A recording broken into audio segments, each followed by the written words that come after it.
झारखंड के मुख्यमंत्री हेमंत सोरेन की गिरफ्तारी के बाद अभी तक नए सरकार की बहाली नहीं हुई है, जबकि जेएमएम के नए विधायक दल का नेता चुन लिया गया है चंपई सोरेन को। उन्होंने 45 विधायकों का समर्थन पत्र भी राज्यपाल को सौंप दिया है, लेकिन अभी तक नई व्यवस्था लागू नहीं की गई है। हमारे साथ मौजूद हैं झारखंड के निर्दलीय विधायक सरयू राय जी, जो कि बहुत ही वरिष्ठ विधायक हैं और यहाँ के चाणक्य माने जाते हैं। सरयू राय जी, कल इस्तीफा हुआ हेमंत सोरेन जी का, ईडी अपनी गाड़ी में ले जाती है, इस्तीफा होता है। चंपई सोरेन जी भी उस तस्वीर में नजर आते हैं और इस्तीफा स्वीकार भी कर लिया गया, लेकिन अभी तक कोई नई व्यवस्था लागू नहीं की गई है। इसे किस रूप में देखा जाना चाहिए? ये विचित्र स्थिति है। एक तरह से गवर्नमेंटलेस से स्टेट हो गया है आज की डेट में। होता क्या है, कोई मुख्यमंत्री रिजाइन करता है तो नई व्यवस्था बनने तक उसको प्रभार दिया जाता है प्रभारी मुख्यमंत्री के रूप में। चूँकि ईडी ने उनको अरेस्ट किया, इनका इस्तीफा स्वीकार कर लिया राज्यपाल जी ने। अब दो ही विकल्प थे, या तो राज्यपाल कहते कि हमको विचार करना है तो टेम्पोररीली 2 दिन 4 दिन के राष्ट्रपति शासन की अनुशंसा कर देते, नहीं तो जो विधायक आए थे चंपई सोरेन के साथ में समर्थन लेकर, समर्थन पर्याप्त है। और न केवल पर्याप्त है बल्कि उस समूह के गठबंधन के भीतर से भी कहीं कोई दूसरी दावेदारी नहीं है, और बीजेपी जो विपक्ष है वह भी कोई दावेदारी नहीं कर रहा है। तो ऐसी स्थिति में रात में ही चंपई सोरेन को इस्तीफा करा देना चाहिए था राज्यपाल जी को। चंपई सोरेन को शपथ करा देना। हाँ, सॉरी, हाँ। तो रात में ही इस्तीफा होने के बाद और स्वीकार होने के बाद चंपई सोरेन जी को मुख्यमंत्री पद का शपथ ग्रहण कराकर एक गवर्नमेंट बन जाती। अगर ऐसा नहीं करना था तो अनुशंसा करते कि हम विचार करेंगे स्थिर सरकार कैसे बनेगी, 2-4 दिन 10 दिन 1 महीना के लिए राष्ट्रपति शासन लागू करा देते, विचार करते। आज तो स्थिति ये है कि कोई भी सरकार नहीं है, कोई मुख्यमंत्री भी नहीं है, राज्यपाल को ने भी अपने पास शक्ति नहीं लिया कि उनको शक्ति तो भारत की सरकार देगी उनको। तो ये विचित्र स्थिति है। मुझे लगता है कि अविलंब राज्यपाल महोदय को इसके बारे में सोच करके कोई ना कोई रास्ता निकालना चाहिए। मुझे तो लगता है कि बहुमत है, अगर गठबंधन को, जो यूपीए का गठबंधन है, तो उसको शपथ करा देना चाहिए। चंपई सोरेन जी ने यह भी कहा कि हम, अगर गवर्नर साहब आपकी इच्छा हो तो हम विधायकों की परेड करा देते हैं, लेकिन उन्होंने परेड से भी मना कर दिया शायद। तो ये तो विचित्र स्थिति उत्पन्न हो गई है। इसमें परेड की कोई ज़रूरत ही नहीं है। अगर 45 विधायकों ने लेकर समर्थन दिया है तो बहुत करेंगे तो उसका वेरिफिकेशन कर सकते हैं। कहीं से कोई विधायक ये नहीं कह रहा है कि हमने लेकर नहीं दिया है, न उस गठबंधन के भीतर से ही कोई दूसरी आवाज़ आ रही है कि नहीं, चंपई सोरेन को हम नहीं मानते हैं, हम इनके बदले में ज़्यादा विधायक लगता है आपके पास आएंगे। तीसरा था कि जो विपक्ष है वह विपक्ष कहता कि नहीं, हम वैकल्पिक सरकार बनाने के लिए तैयार हैं, तब राज्यपाल जी को कुछ भी विचार करने की गुंजाइश थी। आज कोई गुंजाइश नहीं है। इसलिए आपको क्या लगता है, ये तोड़फोड़ की राजनीति की कोशिश हो रही है? नहीं, ये मैं कह नहीं सकता हूँ, मगर ऐसी कोशिश होनी नहीं चाहिए। कोई भी चीज़ शोभा देती है जब लुके छिपे हो।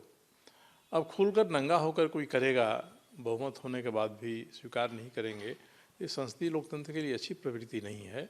मैं तो हेमंत सोरेन जी के सरकार का आलोचक हो गया था बाद में, और मेरा कोई संबंध कांग्रेस और जेएमएम के गठबंधन के लोगों से नहीं है, वो भी जानते हैं।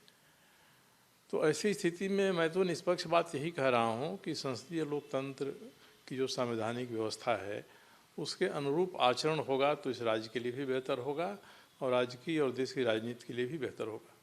गवर्नर साहब ऐसा क्यों कर रहे हैं? मतलब वो तो एकदम बिल्कुल लगता है जैसे कि पार्टीशन एटीट्यूड। ये तो हमने ऐसा नहीं देखा। वो पहले भी विधि व्यवस्था पर सवाल उठाते रहे हैं, गवर्नर होते हुए खुलेआम बाइट भी देते हैं, इंटरव्यू देते हैं।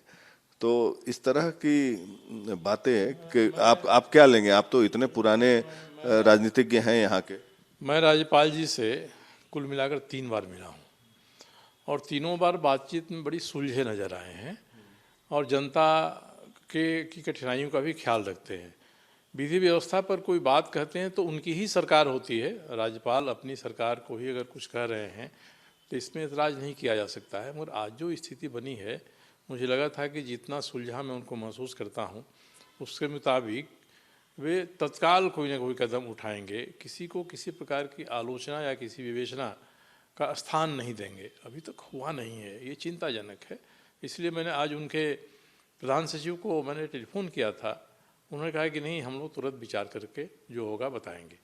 तो ऐसी स्थिति में मुझे लगता है कि सही मामले में लोकतंत्र के लिए, संसदीय लोकतंत्र के लिए, लोकतांत्रिक भावना के अनुरूप कोई ना कोई कदम जो उचित हो, समुचित हो, विधि सम्मत हो, वह उठाना चाहिए राज्यपाल जी को, और अति शीघ्रातिशीघ्र उठाना चाहिए। आपको क्या लगता है हेमंत सोरेन को उनके कारनामे की सजा मिली? लैंड स्कैम, माइनिंग स्कैम, इस सब में उनकी सहभागिता थी, जिसके तहत पूरा खुलेआम भ्रष्टाचार हुआ यहाँ पर। आप तो मधु कोड़ा के समय भी काफी आवाज उठाते रहे, मधु कोड़ा स्कैम पर एक किताब भी लिखा था। हेमंत सोरेन के कारनामे के बारे में बताएं।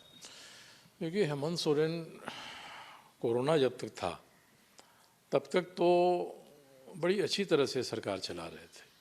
बाद में मैंने उनसे मिलकर कहा था कि आपके पहले रघुवर दास जी की जो सरकार थी और उस सरकार में जो घोटालेबाज थे, वे सब के सब आपके साथ, जिसको लॉक स्टॉक एंड बैरल कहते हैं, आपके यहाँ शिफ्ट कर गए हैं। आपने उनको स्थान भी दे दिया है। रघुवर दास जी की सरकार में राजबाला वर्मा मुख्य सचिव थी, तो वो इन सबों को नियंत्रित करती थी। परंतु आपकी सरकार में खुद मुख्तार हो गए हैं, ऐसी स्थिति रही तो आपके लिए बड़ी नुकसान होगा। मैं 3 बार मिला और 3 बार मिलकर वस्तुस्थिति के बारे में उनको जानकारी दे दिया। और इस राज्य में भ्रष्टाचार इतना प्रबल हो गया कि मैंने मुख्यमंत्री से कहा था कि स्थिति ऐसी बनेगी कि प्रशासन पर आपका नियंत्रण नहीं रह जाएगा। वही स्थिति हो गई। एक अच्छा युवा इंसान जो बहुत बढ़िया नेता यहाँ के लिए साबित हो सकता था, वह कुछ बिचौलियों के कारण से ऐसी स्थिति में पहुंच गया। और आज जो हम सभी चर्चा करते हैं सरकार बनाने की, हेमंत सोरेन की इस्तीफा की, उनकी गिरफ्तारी की, ये बात कहीं चर्चा में नहीं आती है कि आखिर गिरफ्तारी हुई क्यों, आरोप क्या हैं। मुख्य मुद्दा तो इस राज्य में बढ़ता हुआ भ्रष्टाचार है। जो संस्कृति भ्रष्टाचार की कायम हुई एक बार राज्य में 2005-06 के बाद, अब तक उसमें इजाफा ही होते जा रहा है। लैंड स्कैम में तो वो शामिल है ना? लैंड स्कैम में जो सबूत बता रहे हैं ईडी के लोग कि सीधे सीधे उनकी साझेदारी, उनके वे शामिल होने के पर्याप्त प्रमाण हैं। इसके पहले जो खान घोटाला है, उस घोटाले में भी तो इनके विधायक प्रतिनिधि सीधे शामिल हैं। आज तक उनको इन्होंने हटाया भी नहीं है। जो शराब की नीति बदली, ये सभी के सभी में मुख्यमंत्री जी का प्रत्यक्ष परोक्ष ये योगदान इसमें मिल जाएगा। और ये बड़ी दुर्भाग्य की बात है। हेमंत सोरेन युवा हैं और एक युवा पीढ़ी को आगे आने का मौका मिला था, मगर पूर्ववर्ती सरकार के जो बिचौलिए, जो घोटालेबाज थे, वही इनके नाक के बाल हो गए। और यहाँ तक कि जेल से शासन चलाने वही लगे, वही सारे लोग, किसका ट्रांसफ़र होगा, कौन कहाँ जाएगा।